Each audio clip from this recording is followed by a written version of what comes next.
So, yan nga po pala guys, naisipan ko nga po pala na may pasok nga po pala kami ngayon. And so, ngayon nga po pala, maghahanap na po pala ako ng damit. And pagkatapos po niya, lumabas po ako dahil nakasampay po dito ang mga damit namin. At inulo ko muna po pala ang shirt ko. Ay pa nga po magpahila dyan eh. Tsaka po ang syempre.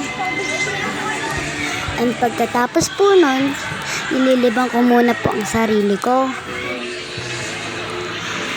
Saya-saya muna po ako kasi po, anong oras pa naman po.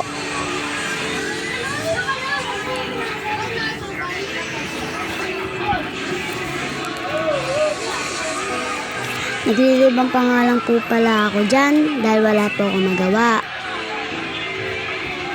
La tumaresyo.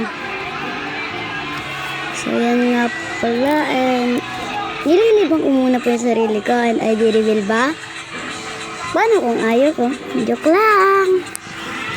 Ito yung ID ko nga po pala nung wala pa pala akong bangs nun. Ang lawi ng mukha ko, no? Magkaiba ba? Para mas maganda ako ngayon eh. Joke lang. Natawa pa nga po pala ako dyan dahil parang di ko po kamukha. Ay. Pa-comment nga po kung anong sinasayaw ko na yan.